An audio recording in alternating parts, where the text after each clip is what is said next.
Seară la prima epistolă lui Ioan, capitolul 2, de la versetul 1 la versetul 14, vom citire în această seară, 1 Ioan, capitolul 2, pagina în Biblie, 1199.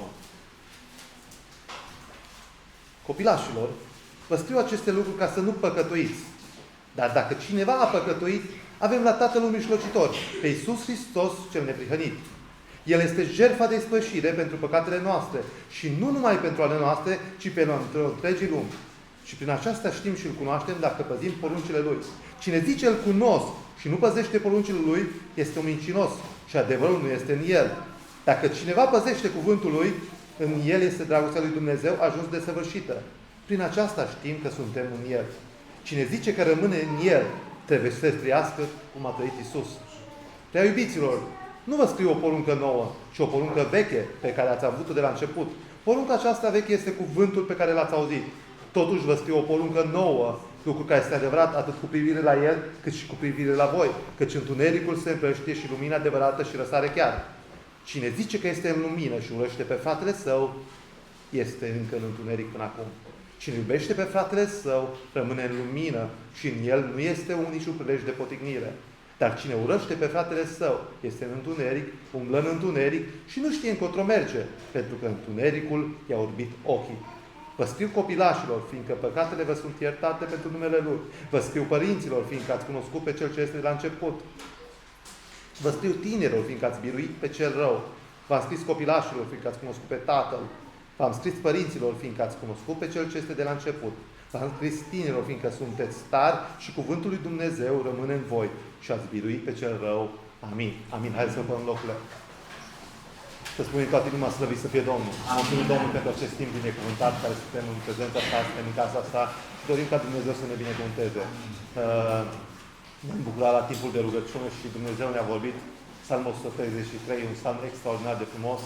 Spune așa frumos, iată ce plăcut și ce dulce este ca frații să lucrească împreună. Ceea ce face plăcută și dulce, strângerea noastră la luată este prezența Domnului Iisus Hristos. Dacă Duhul Sfânt n-ar fi prezent în mijlocul nostru, ar fi doar o întâlnire oarecare. Dar ceea ce face plăcută și, dacă aș vrea să zic, această dulceață, este prezența Domnului Iisus Hristos. Pentru că atunci când este prezent El, spune la un moment dat că următorul pas să curge un de lemnul. Și dorim ca de fiecare dată acest unde lemn să curgă. Amin. Să curgă unde lemnul Duhului Sfânt peste întreaga biserică la Verceli. Dumnezeu să dea, așa cum spunem mai departe, ca roa Hermonului. La Hermon, acolo pe munții aceia, singura, dacă așa să zic, resursă de apă era roa. Și atunci când era roa, creștea. Și mă rog ca Dumnezeu să ne ajute ca să creștem cu toții. Ca, așa cum a fost această ploaie binecuvântată. Știți? Era o mamă și avea doi copii. Și unul avea o fabrică și de sandale și unul avea o fabrică de umbrele. Și când ploua, mama era bucuroasă pentru cel care avea fabrica de umbrele, dar era supărată pentru cel care nu își videa sandale. Când era soare, era invers. Știți? Noi ar trebui să fim bucuroși întotdeauna. Să fim bucuroși pentru soare, să-i mulțumim lui Dumnezeu pentru aceste zile minunate și să-i mulțumim lui Dumnezeu pentru această ploaie binecuvântată care ne-a răcăruit și ne-a ajutat. Și uitați ce bine, dacă vă aduceți aminte, duminica trecută era un pic mai cald, dacă aș putea să zic, și ne-a răcăruit Dumnezeu. Vedeți ce bun e Dumnezeu față de noi. Și mulțumim lui Dumnezeu pentru bunătatea asta față de noi. Dar noi trebuie să vedem, știți, sunt oameni care, indiferent cât de îi prind paharul, dacă lipsește un pic, ei văd doar ăla care lipsește în pahar. Și sunt oameni care au doar o picătură în pahar și mulțumesc lui Dumnezeu pentru picătura aia. Ar vrea să facem parte din acei oameni că dacă avem o picătură în pahar, să-i mulțumim lui Dumnezeu pentru acea picătură. Să fim întotdeauna mulțumitori. Pentru că omul care este mulțumit are un ospăț necurmat înaintea lui. Și poate să fie mulțumit chiar dacă afară e deșert, chiar dacă toate lucrurile parcă nu mai au niciun sens, pentru că și ce trebuie să fim mulțumiți în primul rând? Să-i mulțumim lui Dumnezeu pentru jertfa de la Golgota. Avem un har nespus de mare, pentru că Dumnezeu ne-a făcut cunoscut planul Său cel mare. Și mulțumim lui Dumnezeu. Cuvântul Domnului în această seară îmi spune, de la versetul 1 spune, copilașul, vă scriu aceste lucruri ca să nu păcătuiți. Tot ceea ce scrie în Biblie și toate demnurile care sunt este ca dorința lui Dumnezeu ca noi să nu păcătuim. Asta e dorința, una dintre dorințele cele mai mari ale lui Dumnezeu, ca să nu păcătuim, pentru că Dumnezeu nu poate să vadă păcatul. Pentru că păcatul pune un zid de despărțire înainte, cum așa cum s-a amintit și la timpul de rugăciune, între noi și Dumnezeu. Gândiți-vă cât e de drept Dumnezeu și cât e de drept Dumnezeu, pentru că când a fost pe cruce răstignit Domnul Iisus Hristos, spune acolo în Corinteni, păcatele noastre erau asupra Domnului Iisus Hristos. Și ce-a strigat Domnul Iisus Hristos? Eli, Eli, la masa baptanii. Dumnezeul meu, pentru ce m-ai părăsit? Și Dumnezeu l-a părăsit pentru că erau păcatele mele și erau păcatele tale asupra Domnului Iisus Hristos. Și Dumnezeu nu poate să vadă păcatul. Dumnezeu urăște păcatul. Și vrea de la noi ca să ne sfințim viețile noastre. Și vrea de la noi ca să ne dorim să ne luptăm cu toată ființa noastră. Pentru că vreau să vă spun că Dumnezeu vede din ce suntem făcuți. Dacă noi spunem că nu avem păcat, suntem mincinoși. Uitați ce spune versetul 10 din 1 Ioan. Spune, dacă zicem că n-a păcătuit, îl facem mincinos și cuvântul lui nu este noi. Nu este niciunul dintre noi în această seară să spună că n-a păcătuit. Cu toți am păcătuit. Cu toți am păcătuit. Dar Dumnezeu vrea să vadă că noi ne dăm toate silințele ca să nu mai păcătuim. Dumnezeu urăște păcatul, dar iubește pe păcătos. Înțelegeți? În lumea aceasta noi trebuie să fim ca și acea barcă care este umblă pe mare. Această barcă care umblă pe mare, ea va supraviețui și va sta deasupra atâta timp cât apa nu intră în barcă. Noi vom supraviețui și vom sta și vom fi biruitori atâta timp cât păcatul nu va intra în viața noastră. Rog ca Dumnezeu să ne binecuvânteze. Să nu păcătuim. Să nu păcătuim. Asta e dorința lui Dumnezeu. Dar dacă se întâmplă, spune dacă cuvântul lui Dumnezeu, dacă cumva accidental cineva păcătuiește, dintr-o neveghere, dintr-o neatenție, s-ar putea să păcătuim. Dumnezeu ne dă și soluția. Dumnezeu ne dă și soluția. Și mulțumim lui Dumnezeu pentru soluția sa. Știți care este soluția lui Dumnezeu? Soluția lui Dumnezeu pentru noi este Iisus Hristos, Domnul nostru. Și spune așa de frumos că aici versetul 1 spune, dar dacă cineva a păcătuit, avem la Tatăl un mijlocitor. Adică un avocat. Avem la Tatăl un avocat. Și Domnul Iisus Hristos acum stă la dreapta lui Dumnezeu și mijlocește pentru mine și pentru tine. Știți? Dar înainte lui Dumnezeu ne spune în cartea Iov că la un moment dat Iov era un om neprihănit. Și la un moment dat avem un părâș. Și să știți că diavolul, un alt nume care lui este părâșul. Și merge înainte lui Dumnezeu și spune la Dumnezeu, ai văzut săptămâna asta pe Raul cum a păcătuit? Dar eu, dacă sincer cu Dumnezeu și eu mă mărturisesc înainte lui Dumnezeu și spun lui Dumnezeu, Doamne, îmi pare rău că am păcătuit. Îmi pare rău. Pentru că vreau să vă spun un alt detaliu. Pentru că atunci când păcătuim, pe noi trebuie să ne doară. Pentru că la un moment dat când Petru s-a lepădat de Iisus Hristos, a făcut un păcat extraordinar de mare. Dar vreau să vă spun că Petru a plâns în hohote. Petru a plâns în hohote. Deci nu mai putea pentru că îl durea așa de tare. Mă rog ca și pe noi să ne doară când păcătuim. Să nu mergem așa ca și cum mergem la robinet și ne spălăm pe mâine. E adevărat că sângele Domnului Iisus Hristos ne spală, dar vreau să mergem înaintea Lui cu o inimă smerită, ca să ne recunoaștem și să ne dorim ca să nu mai păcătuim. Să ne dorim să nu mai păcătuim, pentru că El este avocatul nostru. Vreau să spun în această seară, dacă nu ai un avocat, ai nevoie de un avocat. Și cel mai bun avocat pentru tine este Domnul Iisus Hristos. Avem nevoie în fața tribunalului de judecată al lui Dumnezeu, în fața Lui ne vom înfățișa fiecare om. Și în acea zi vom avea nevoie de un avocat. Și vreau să vă spun că atunci avocatul care este Domnul Iisus Hristos, când va merge înaintea Domnul Dumnezeul nostru, înaintea judecătorului și va da acea pledoare, să știți că nu va spune că Raul a fost un om, dacă așa să zic, a avut o reputație bună. Nu o să meargă să spună că Raul a avut a avut niște fapte bune. Nu o să meargă să spună că el a fost neprihănit. Știți care va fi pledoarea avocatului? Pledoarea avocatului va fi că eu, Domnul Iisus Hristos, va spune că eu o să mă argudesc cu propria mea neprihănire. Asta e argumentarea Domnului Iisus Hristos. Domnul Iisus cu propria sa neprihănire va argumenta înaintea Tatălui. O să spună că sângele meu l-a curățat și pe Raul. Sângele meu ne-a curățat și pe noi. Și suntem curați și suntem cu hainele curate pentru că Domnul Iisus ne-a spălat. Și avem acest mare har. Și vreau să spun, dacă nu ai luat parte și nu ți-ai luat acest avocat, ai nevoie de acest avocat. Ai nevoie de acest păcat. Un alt lucru care îmi spune aici cuvântul Domnului este că El este jertfa de ispășire. Noi cu toți am păcătuit. Spune Romani, capitolul 3. Toți am păcătuit și suntem lipsiți de slava lui Dumnezeu. Și plata păcatului este moartea.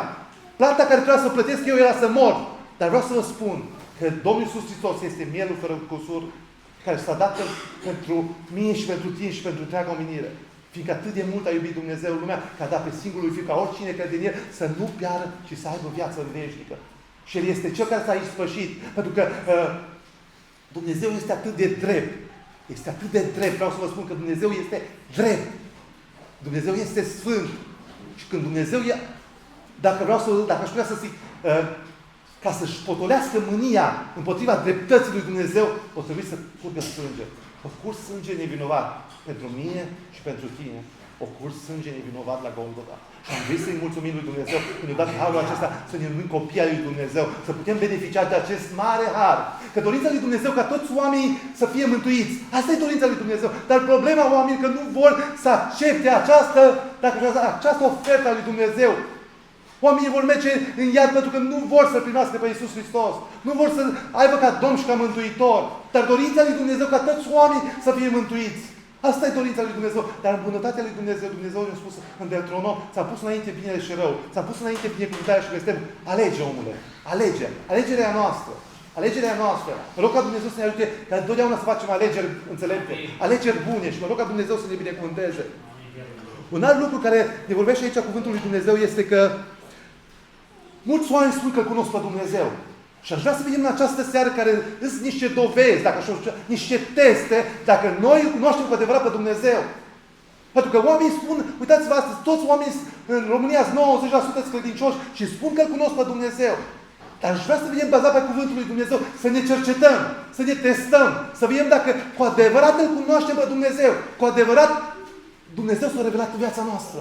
Și primul lucru, dacă aș vrea să primul test care ne spune cuvântul lui Dumnezeu în această seară este la versetul 3, spune el. Și prin aceasta știm și cunoaștem dacă păzim poruncile lui Dumnezeu. Vreau să spun că tu îl cunoști pe Dumnezeu, eu îl cunosc pe Dumnezeu dacă păzim poruncile lui Dumnezeu. Este imposibil să zici că îl cunoști pe Dumnezeu, că Dumnezeu s-a revelat în viața ta, dacă noi nu păzim poruncile lui Dumnezeu. Dacă tu nu păzești poruncile lui Dumnezeu, vreau să spun că nu-L cunoști pe Dumnezeu. Dacă eu nu păzesc poruncile lui Dumnezeu, vreau să vă spun că eu nu-L cunosc pe Dumnezeu. Primul test în această seară e că omul care îl întâlnește pe Dumnezeu, omul care îl cunoaște pe Dumnezeu, păzește poruncile lui Dumnezeu. Și vreau să vă spun că omul, natura lui materială, nu putea să priceapă lumea aceasta spirituală, dacă putea să zic. Și ca să poată să priceapă lumea spirituală, Dumnezeu a făcut un lucru. O trimis ceva de sus ca să ne se descopere nouă. Și ce-o trimit? Că Fiul Său. Dumnezeu a trimis pe Domnul Iisus Hristos ca să poată să ni se reveleze. Spune la un moment dat în Cartea Evrei că Dumnezeu la început a vorbit prin proroci, a vorbit prin multe lucruri, dacă putea să zic. Dar la sfârșitul acestor vremuri a vorbit prin Fiul. Adică ne-a vorbit prin Domnul Iisus Hristos. Și la un moment dat erau ucenicii, în Ioan capitolul 14, ne spune cuvântul lui Dumnezeu că erau ucenicii strânși în jurul Domnului Iisus Hristos și la un moment dat îi spune, întreabă Filip pe Domnul Iisus Hristos și îi spune, arată-ne-l pe Tatăl. Și la un moment dat Domnul Iisus dacă nu știu să se mânește și întreabă pe Filip și spune, cum adică, Filip, ești atâta timp cu mine? Ești atâta timp cu mine și tu îmi zici să-L arăți pe Tatăl. Cine m-a văzut pe mine, cine mă cunoaște pe mine, îl cunoaște și pe Tatăl. Pentru că ca să-L cunoști pe Dumnezeu, trebuie să cunoști pe Iisus Hristos. Pentru că viața veșnică, spune Ioan 17, cu versetul 3, viața veșnică este aceasta, să te cunoască pe tine, singurul Dumnezeu adevărat și pe Iisus Hristos care l-ai trimis tu. Asta este viața veșnică, să-L cunoști pe Dumnezeu și să-L cunoști pe Iisus Hristos. Mă rog ca Dumnezeu să se descopere tot mai mult în viețile noastre.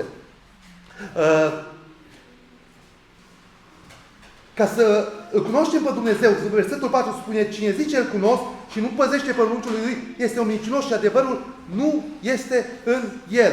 Sunt oameni care declară, sunt oameni care spun de pe buze că eu îl cunosc pe Dumnezeu. Spun că, că îl cunosc, Dumnezeu mi s-a revelat, eu știu pe Dumnezeu. Dar vreau să vă spun că nu-i de ajuns. Spune în Matei, capitolul 7, cu 21. Nu și cine va zice, Doamne, Doamne, va intra în Împărăția lui Dumnezeu. Nu-i doar de ajuns să-i spui de, Doamne, Doamne. Spune la un moment dat Tit, spune în epistola lui Tit, spune capitolul 1 cu versetul 16. Ei se laudă că cunosc pe Dumnezeu, dar cu faptele tăgăduiesc. Nu-i de ajuns să spun cu vorbe. Eu trebuie să spun cu faptele mele. Faptele mele vorbesc mai mult decât vorbele mele. Faptele noastre vorbesc mai mult decât cuvintele noastre. Mă rog ca Dumnezeu să ne ajute ca să avem fapte vrednice de pocăință, cum spune cuvântul lui Dumnezeu. Mă rog ca Dumnezeu să ne ajute. Un alt lucru, la versetul 5 ne spune că omul care este ascultător de cuvântul lui Dumnezeu păzește cuvântul lui Dumnezeu. Și versetul 5 spune, dar cine păzește cuvântul lui, în el dragostea lui Dumnezeu a ajuns desăvârșită și prin acesta știm că suntem în el. Ioan, capitolul 14, cu versetul 24 spune, dacă mă iubește cineva, va păzi cuvântul meu. Dacă îl iubim pe Dumnezeu, vom păzi cuvântul lui Dumnezeu. Spune mai departe, în Ioan, capitolul 15, cu versetul 10, spune, dacă păziți poruncile mele, veți rămâne în dragostea mea.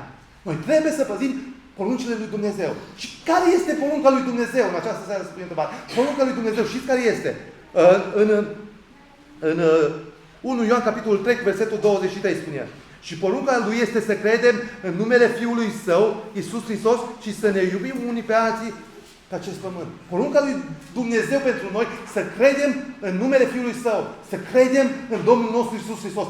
Asta e prima poruncă care trebuie să facă un om.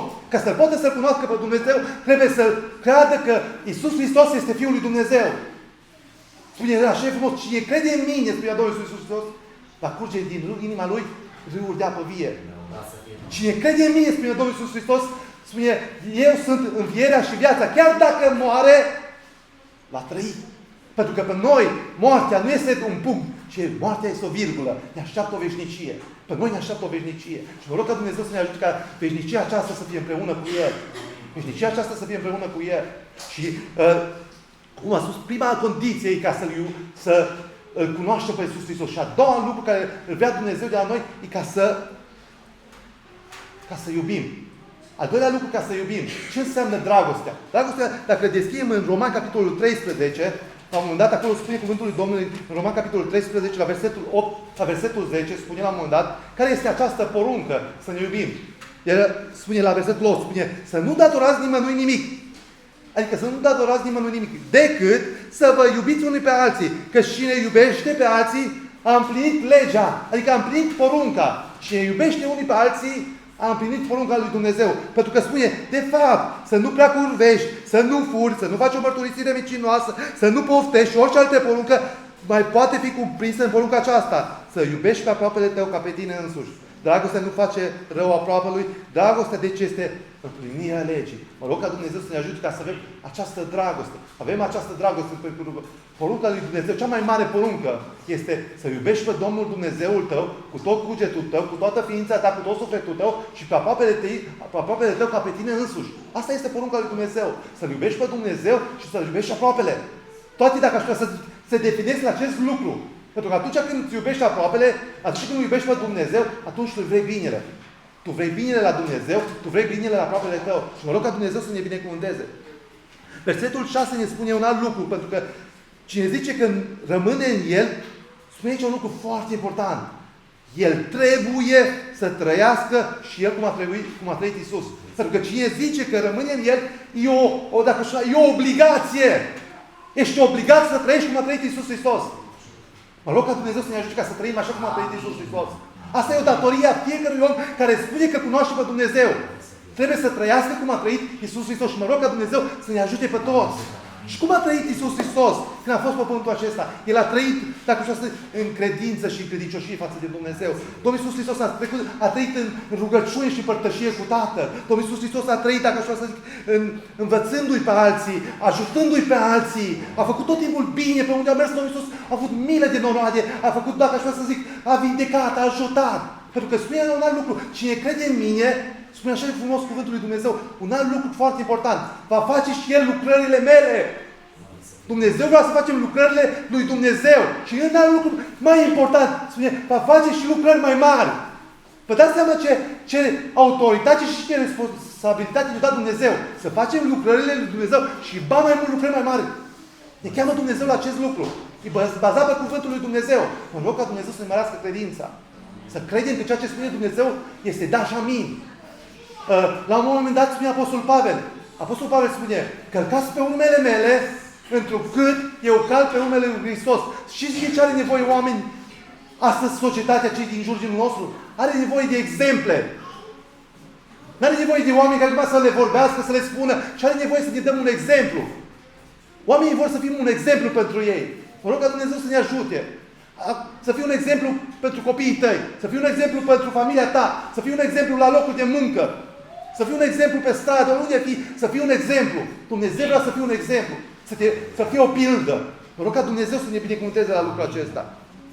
Un alt lucru care vrea Dumnezeu de la noi este că un alt test, dacă aș putea să zic, ca să vedem dacă suntem, îl cunoaștem pe Dumnezeu.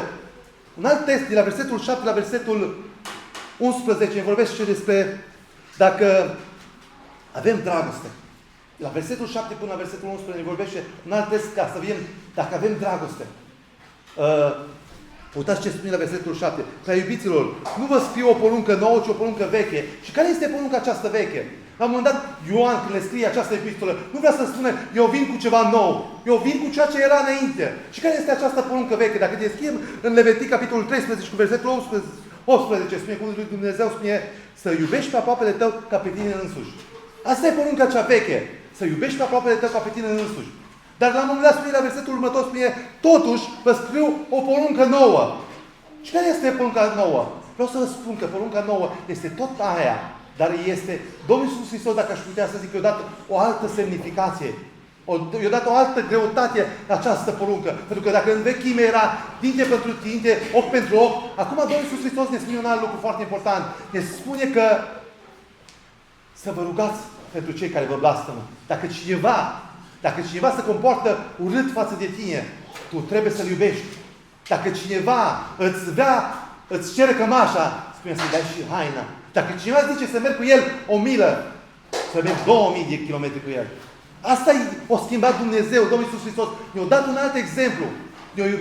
El a iubit nu numai pe sfinți. Domnul Iisus a iubit și pe păcătoși. Domnul Iisus nu a iubit doar pe cei importanți, a iubit și pe cei marginalizați. Domnul Iisus nu a iubit doar pe cei care sunt importanți, ci și pe cei care nu-i băga nimeni în seamă. Asta a fost Domnul Iisus Hristos. Și ăsta e exemplu. Un alt lucru care Domnul Iisus Hristos a venit pe pământ, a venit ca să ne dea un exemplu cum să trăim. Să ne uităm în viața Lui și să trăim ca și El. Mă rog ca Dumnezeu să ne ajute la acest lucru. Mă rog ca Dumnezeu să ne binecuvânteze la acest lucru. Un alt lucru care ne spune aici, la versetul 9 spune că cine zice că este în lume și urăște pe fratele său, este în întuneric. Nu se poate să spui că îl iubești pe Dumnezeu. Tot Ioan, în prima sa epistolă aici spune cine spune că îl iubește pe Dumnezeu și urăște pe fratele său, este un mincinos. Că nu poți să spui că îl iubești pe Dumnezeu care nu-l vezi și pe fratele tău care e aici și să spui că nu-l iubești. Înțelegeți? Ca să noi să-L iubim pe Dumnezeu, noi trebuie să avem și o relație bună cu cei din jurul nostru. Spunea la un moment dat, în pilda Samariteanul spune, la un moment dat, o încercat să-L ispitească pe Domnul Iisus. Și cine este aproapele meu, la un moment dat îi spune? Cine este aproapele tău?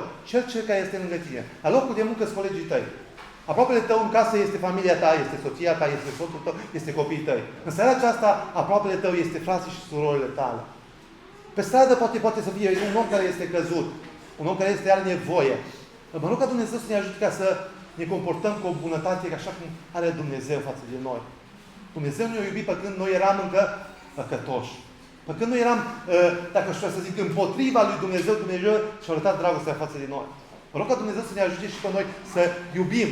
Să iubim nu numai pe, spune la un moment dat, tot în Evanghelie spune, dacă iubiți doar cei pe ce care vă iubesc. Și păgânii fac lucrul acesta, spun. Dar ca să fiți fii al lui Dumnezeu, să fiți fii ai Tatălui, să fiți desăvârșiți, spune, binecuvântați pe cei care vă blastă. Rugați-vă pentru cei care vă prigonesc. Ajutați pe cei care vă fac rău.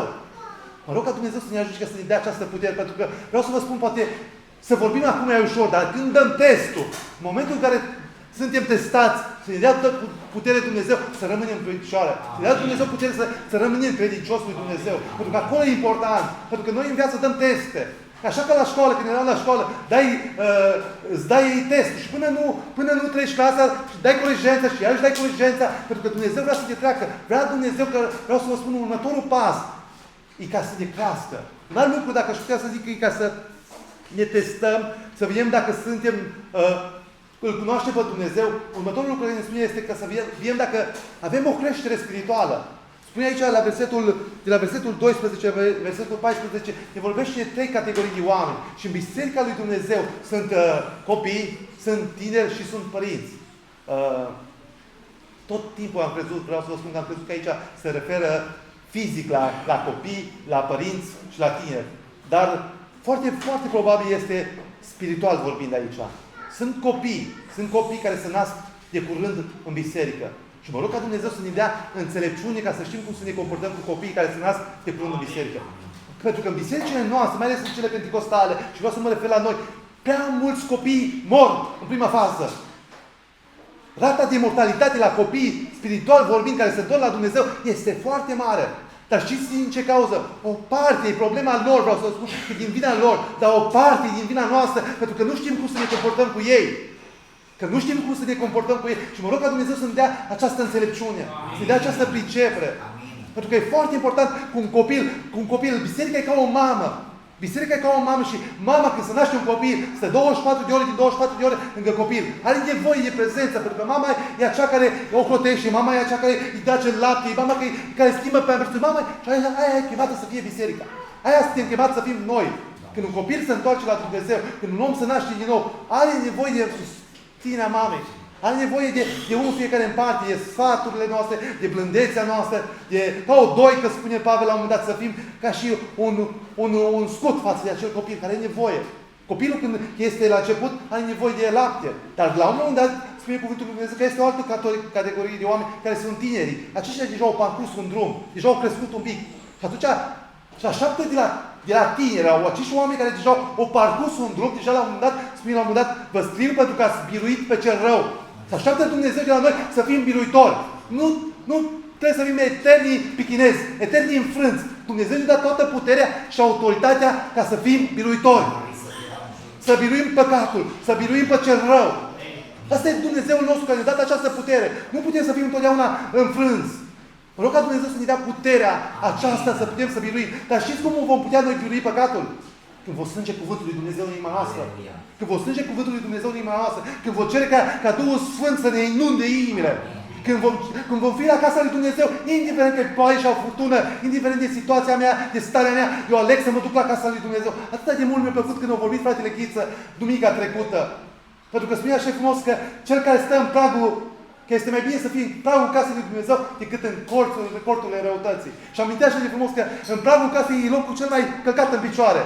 S-ar putea ca mulți să te calce în picioare, s-ar putea ca să treacă cu tocuri, să treacă cu bocanci, să treacă în viața ta cu toate lucrurile. Dar tu și eu trebuie să aleg să fiu în casa lui Dumnezeu. Că este mai bine decât să fiu în corturile răutății. Mă rog ca Dumnezeu să ne binecuvânteze. Să putem să-L alegem întotdeauna pe Dumnezeu. Mă rog ca Dumnezeu să ne ajute. Și următorul pas, următorul lucru spune despre niște părinți.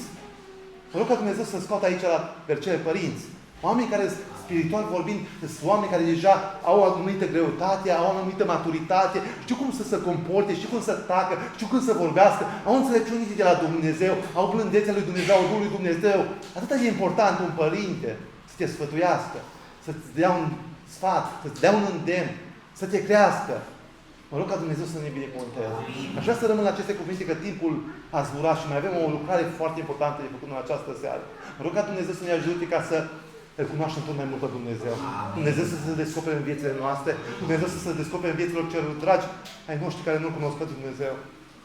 Asta mi-e dorința cea mai mare a inimii mele. Ca Dumnezeu să mântuiască. Am o soră care e nemântuită. Am un frate care e nemântuit. Ca Dumnezeu să-i cerceteze. Amintea fratele Nelu că cea mai mare lepră e păcatul. Poți să mergi și cu cancer în cer. Poți să mergi și cu tumori. Nu cu una, cu 10 sau cu 100. Dar nu poți merge cu păcatul nerezolvat înaintea lui Dumnezeu. Mă rog ca Dumnezeu să mântuiască. Să mântuiască pe cei dragi în familiile noastre. Să mântuiască pe cei care la Bercele încă nu sunt familiile întrăgite. Avem soți care nu sunt întorși la Domnul. Avem soții care nu sunt întorși. Mă rog ca Dumnezeu să lucreze. Dumnezeu să mântuiască. Dumnezeu să elibereze. Dumnezeu să-și facă un nume de slavă și Dumnezeu să binecuvânteze întreaga lucrare. Amin.